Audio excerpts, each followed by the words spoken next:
Assalamualaikum warahmatullahi wabarakatuh. A'udzubillahi minasyaitonirrajim. Bismillahirrahmanirrahim. Alhamdulillahi rabbil alamin. Wabihi nasta'in ala umuri dunya waddin. Wassalatu wassalamu ala asyrafil anbiya'i wal mursalin wa ala alihi wa ashabihi ajma'in. Rabbi syrah li sadri wa yassir amri wahlul 'uqdatam min lisani yafqahu qauli.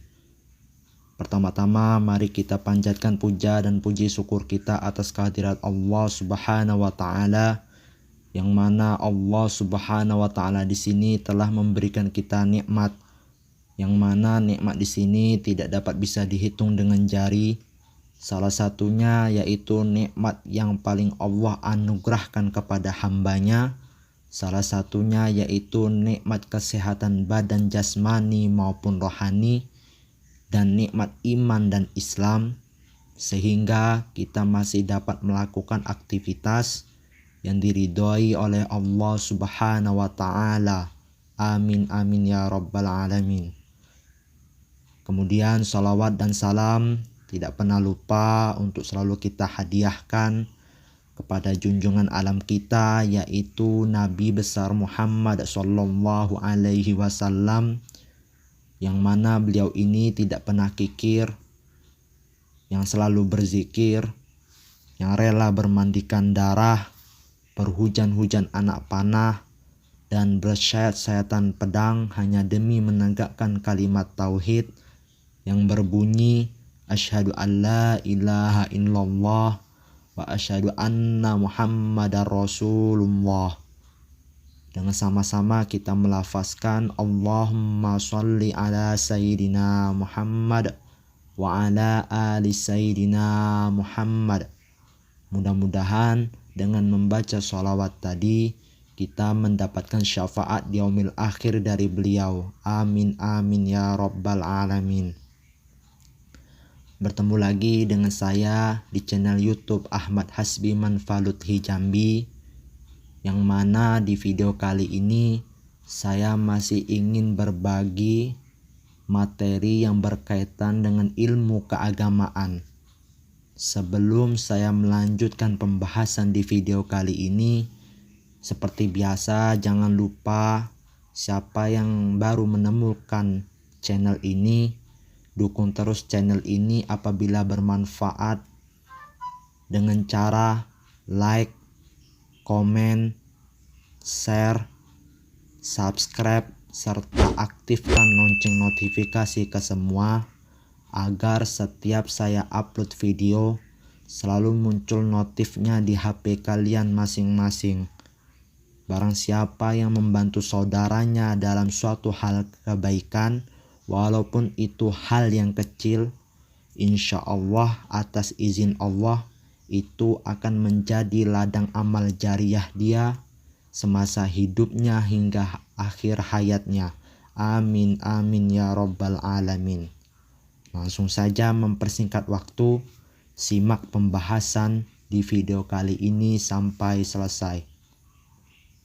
Setiap manusia pasti pernah merasakan yang namanya ujian, atau bisa disebut juga yang namanya cobaan, bahkan hingga musibah, yang semua itu tentunya datang dari Allah Subhanahu wa taala. Manusia hidup itu memang ada masanya akan mengalami berbagai kesusahan, bahkan penderitaan hidup. Lalu apa hikmah di balik musibah yang diberikan Allah Subhanahu wa taala? Kalau kita pikir secara logika, perumpamaan seperti kayak anak sekolah, yang mana anak sekolah di sini kalau dia mau ujian di sekolah berarti kan harus sekolah dulu gitu ya. Sebelum sekolah tuh melakukan pendaftaran, mengisi formulir, bayar ya, segala macam diurus ya, bagian yang berkaitan dengan administrasi diurus semuanya. Nah, sudah selesai baru dia sekolah belajar seperti biasanya hingga sampai 6 bulan gitu. Nah, jadi dari sini udah jelas ya perumpamaannya ya. Jadi kalau kita mau ujian di sekolah, berarti kan harus sekolah gitu. Kalau nggak ujian, kalau nggak sekolah berarti nggak ujian gitu. Nah, nggak ada sejarahnya anak-anak nggak sekolah tiba-tiba ujian gitu kan. Nah kan kayak gitu. Nah, sama halnya dengan hidup ya. Jadi kalau kita siap hidup ya berarti kita siap dikasih ujian cobaan gitu.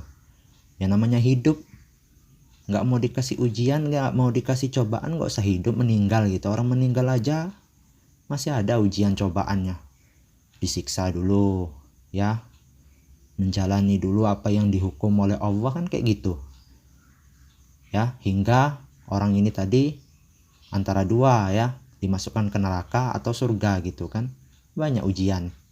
Nah jadi kayak gitu. Jadi inilah ya hikmah di balik musibah itu apa yang diberikan oleh Allah Subhanahu wa taala. Setiap manusia akan dihadapkan pada ujian-ujian hidup yang sulit untuk menolaknya. Dan itu adalah satu ketetapan dan hukum Allah Subhanahu wa taala yang bersifat pasti dan tetap berlaku kepada siapapun, kapanpun, dan dimanapun manusia berada. Udah jelas kan?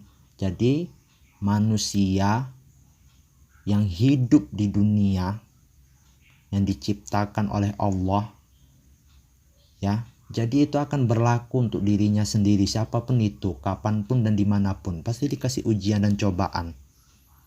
Bukan manusia saja yang dikasih ujian dan cobaan, bahkan tumbuhan-tumbuhan saja diberikan ujian sama Allah, diberikan cobaan sama Allah. Kira-kira lulus nggak orang nih?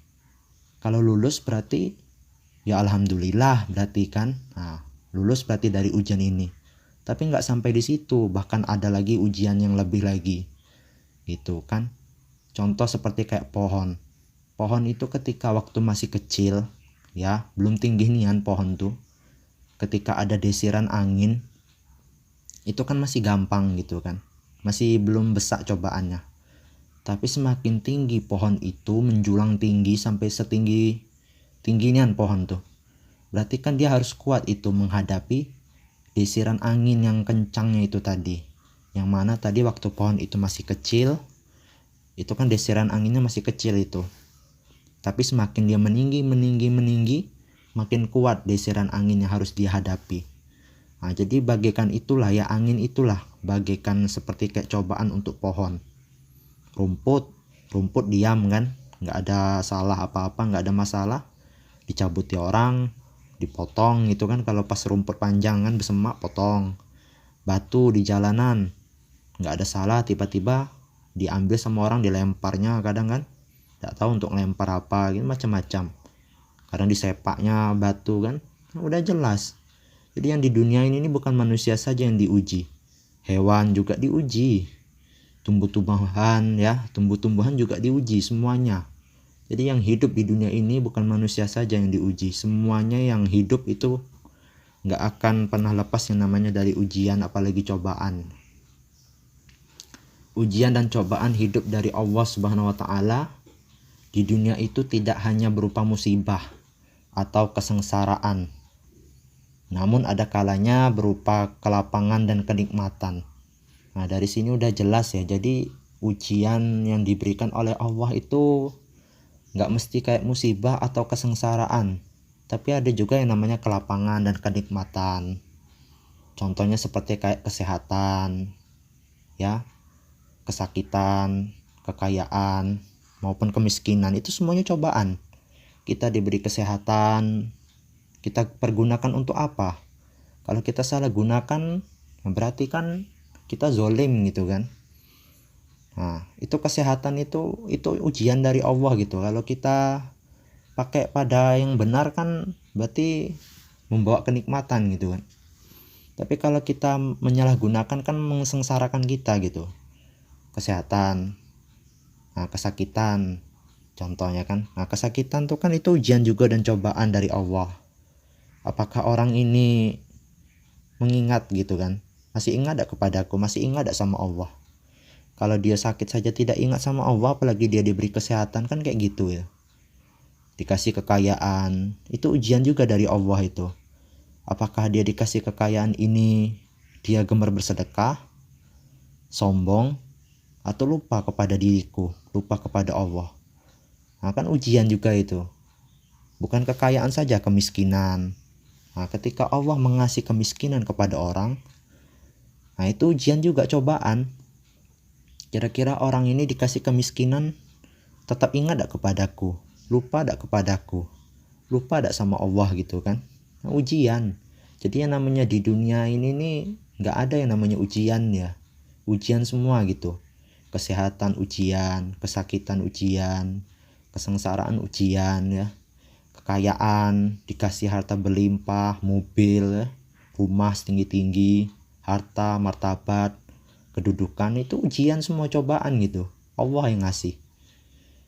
Nah, jadi yang di dunia ini nih sebagai perantara saja gitu. Nah, selebihnya ya Allah semua yang ngasih gitu. Pada hakikatnya ujian dan cobaan merupakan cerminan kasih sayang dan keadilan dari Allah untuk para hambanya yang beriman. Allah tidak rela menimpakan azab yang pedih di akhirat kelak, sehingga ia menggantinya dengan menimpakan berbagai cobaan di dunia yang juga berfungsi sebagai penggugur segala dosa-dosa.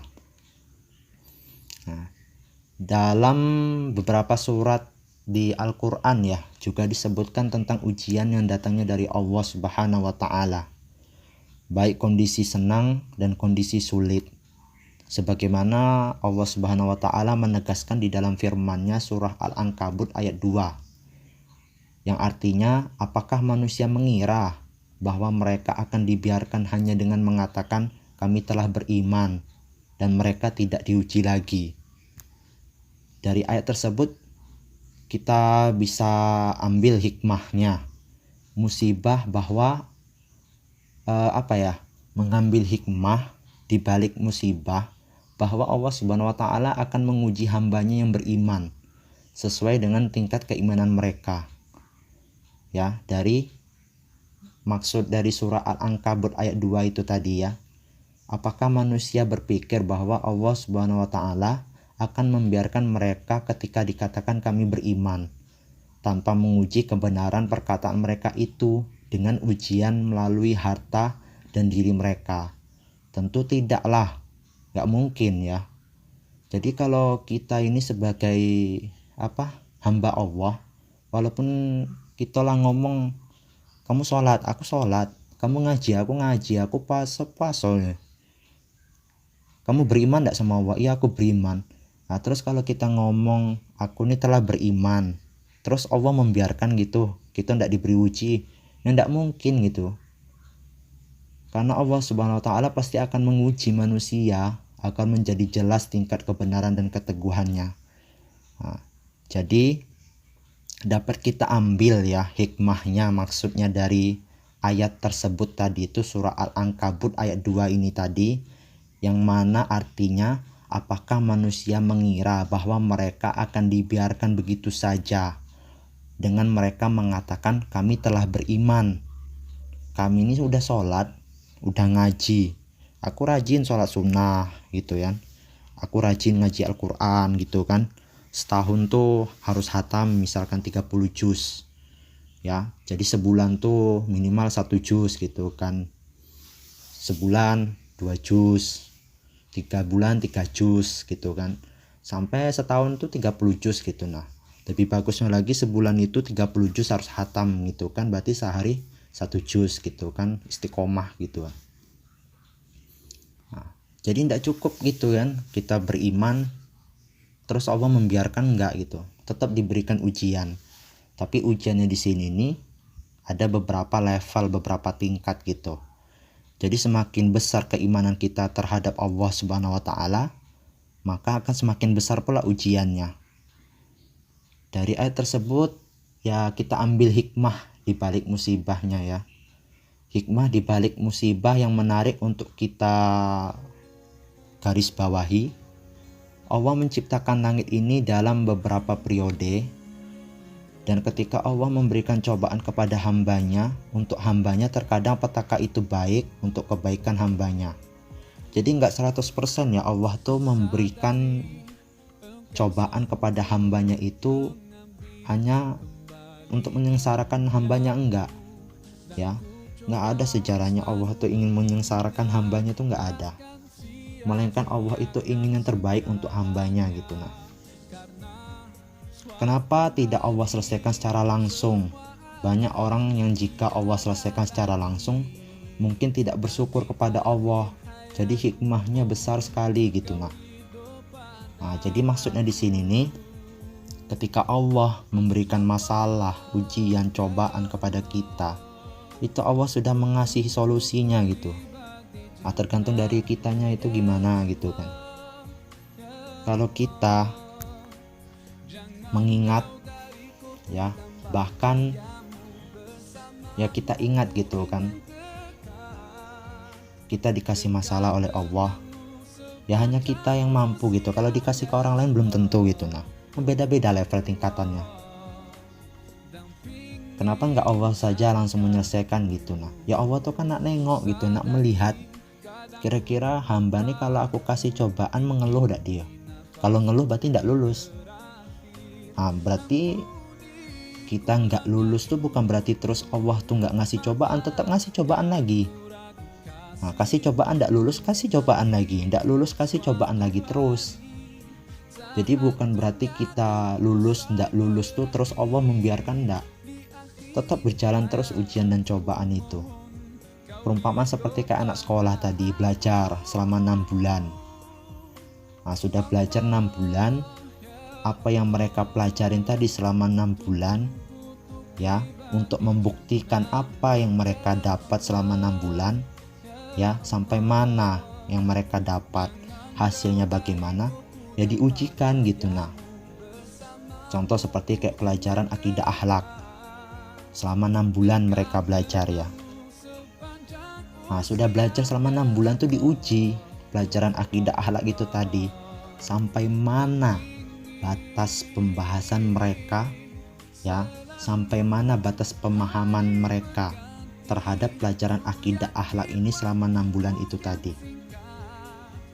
Kalau mereka paham, ya udah berarti dapat, berarti lulus mereka yang akidah akhlak. Kalau nggak paham ya nggak lulus gitu. Jadi itulah perumpamaannya. Musibah-musibah itu Allah turunkan agar mereka kembali kepada Allah. Udah jelas. Jadi nggak 100% Allah itu menurunkan masalah kepada hambanya itu untuk menyengsarakan, bukan. Itu bukti rasa cinta dan kasih sayang kepada hambanya terhadap Allah Subhanahu wa Ta'ala. Jadi kasih ujian gitu. Nah, katanya kamu pengen buktikan kebesaran Allah, buktikan rasa cintanya dan kasih sayang Allah. Jadi kasih cobaan kok ngeluh gitu. Nah, yang ngeluh boleh nggak apa-apa, tapi ngeluhnya sama Allah. Ya Allah yang ngasih masalah. Nggak mungkin lah Allah ngasih masalah kita ngeluhnya sama sama manusia, sama malaikat. Yang ngasih masalah ya Allah gitu kan. Beda cerita kalau yang ngasih masalah yang malaikat, ini nggak apa-apa kita ngeluh sama malaikat. Ini ngasih malaikat. Ini kan yang ngasih masalah Allah, kita harus ngeluh kepada Allah gitu, agar kembali mengingat kepada Allah gitu. Nah, pada intinya kita dikasih masalah tuh ya, kembali kepada Allah agar mereka datang menghadap kepada Allah. Perlu dipahami ya, kita garis bawahi lagi bahwa meskipun Allah Subhanahu wa Ta'ala memberikan kita ujian, cobaan, musibah, perlu kita ingat bahwa Allah Subhanahu wa Ta'ala sangat menyayangi hambanya, cinta kepada hambanya. Maka itu diberikan ujian, cobaan dan musibah. Kalau Allah tidak cinta, tidak sayang kepada hambanya, sudah tidak bakal dikasih ujian, tidak bakal dikasih cobaan. Ya udah dilantak ikono gitu, dibiarin. Gitu kan. Jadi peribahasanya tuh biarlah kita tuh nggak dianggap sama orang lain tuh seperti kayak kita nih nggak dipedulikan sama orang lain, nggak apa-apa. Yang penting jangan sampai kita dicuekin sama Allah kayak gitu. Ya buktinya kita bisa hadir di dunia ini kan karena Allah, gitu kan, karena Allah ya. Di dunia ini hanya perantara saja, selebihnya Allah gitu. ya. Dan musibah, tapi ingatlah bahwa Allah Subhanahu wa Ta'ala sangat menyayangi hambanya, karena semua ujian yang didapatkan itu diberikan sesuai dengan kesanggupan kita. Dalam hal ini Allah Subhanahu wa Ta'ala menegaskan di dalam Al-Quran surah Al-Baqarah ayat 286, yang artinya Allah tidak membebani seseorang melainkan sesuatu dengan kesanggupannya. Dia mendapat pahala dari kebajikan yang dikerjakannya, dan dia mendapat siksa dari kejahatan yang diperbuatnya. Sudah jelas, Allah tuh tidak akan menguji hambanya di batas luar keimanannya gitu ya. Jadi Allah itu akan menguji hambanya sampai mana batas keimanan orang itu, ya udah sampai segitu gitu. Nah, tidak mungkin Allah tuh menguji hambanya di batas luar keimanannya gitu kan. Udah jelas di dalam surah Al-Baqarah ayat 286, Allah yang berfirman, bukan kata saya ya. Kalau orang ini mampu menjalani cobaan yang Allah berikan, mendapatkan pahala dari apa yang dia kerjakan itu tadi. Tapi sebaliknya, dia akan mendapatkan siksaan apabila tadi dikasih cobaan, dia malah malah memperbuat yang lain gitu. Nah, macam-macam gitu kan. Dikasih cobaan agar dia menjadi baik gitu, ingat kepada Allah, malah dia melakukan kejahatan gitu kan. Gak boleh seperti itu. Nah, jadi itulah pentingnya kita itu memahami gitu. Nah, hikmah di balik musibah yang diberikan oleh Allah itu pasti ada hikmahnya gitu. Jika kita sedang ditimpa musibah, selalu berhusnuzon kepada Allah. Jangan kita terlalu berprasangka buruk kepada Allah. Ya. Dalam kehidupan manusia tidak ada yang berjalan mulus. Hidup ini bagaikan roda berputar. Ada kalanya kita di atas, ada kalanya kita di bawah. Nggak selamanya kita di atas terus, nggak selamanya kita di bawah. Ya, berputar. Ya, sebagaimana Allah Subhanahu wa Ta'ala juga menegaskan di dalam firman-Nya surah Al-Insyirah ayat 5 sampai ayat 6, yang artinya sesungguhnya bersama kesulitan ada kemudahan. Sesungguhnya bersama kesulitan ada kemudahan. Udah jelas, Allah tuh tidak akan menjamin hidup ini akan mudah. Tapi di setiap kesulitan itu pasti ada kemudahan. Kembali lagi kepada diri kita sendiri. Ya, kita mampu tidak menjalaninya gitu. Nah, kalau kita mampu menjalani, lulus berarti kan. Kalau kita tidak mampu, ya berarti nggak lulus gitu. Nah, jadi itulah ya. Jadi kesimpulannya dari yang saya sampaikan di video kali ini, apapun yang diberikan oleh Allah Subhanahu wa Ta'ala itu ada hikmahnya, dan Allah sudah mempersiapkan solusinya. Contohnya saya ambil contoh paling mudah, makan ya. Solusi lapar apa? Makan ya. Solusi lapar makan. Solusi haus minum. Ya kan gitu. Solusi bosan, jenuh, suntuk, ya sholat ya, berwudu, sholat, zikir, mengingat kepada Allah. Main game juga nggak apa-apa, tapi jangan keseringan. Keseringan kecanduan gitu kan, nggak bagus juga kalau berlebihan. Jadi itu udah jelas, Allah memberikan masalah, sudah menyiapkan solusinya. Nah, jadi seperti itulah ya. Sebagaimana ya pepatah pernah mengatakan yang bunyinya al-insanu bitakhir wallahu bitakdir. Ya, manusia hanya bisa berencana, Allah lah yang menentukan gitu. Kalau manusia nak berencana A, kalau Allah sudah menakdirkan B, ya B gitu kan. Ngapa nak dilawan takdir? Ya tidak bisa. Kalau kita melawan takdir, kita durhaka berarti kepada Allah. Ya, takdir kok dilawan gitu ya. Yang menciptakan kamu siapa kok dilawan gitu ya. Mau macam-macam kamu, kun payakun kan Allah gitu. Allah berkata jadi nian kan. Allah berkata saja sudah jadi, apalagi Allah bertindak kan kayak gitu. Ya jangan macam-macam gitu, udah. Yang benar-benar aja hidup ini gitu. Nah, yang bisa dijalani ya dijalani, tidak bisa ya sudah gitu. Nah, ya jalanin hidup gitu. Nggak usah dipikiri nggak bakal selesai gitu. Jalani, Allah tuh cuma nyuruh kita jalani baik. Yang mikir ya Allah, ngatur gitu kan. Nah jadi seperti itu ya. Mungkin hanya inilah yang dapat saya sampaikan. Yang lebih kurangnya saya mohon maaf apabila ada kata-kata saya yang salah. Itu datangnya dari diri saya sendiri. Dan apabila ada kata-kata saya yang benar, itu datangnya dari Allah Subhanahu wa Ta'ala. Ya, nggak pernah bosan-bosan saya ulangi sebagaimana pepatah mengatakan yang bunyinya al insanu mahalul khoto'i wan nisyani. Itu udah jelas manusia itu tidak akan pernah bisa menghindari dari yang namanya lupa, apalagi kesalahan. Syukuran ala ihtimamikum fastabiqul khairas ihdinas syiratal mustaqim. Astaghfirukum. Assalamualaikum warahmatullahi wabarakatuh.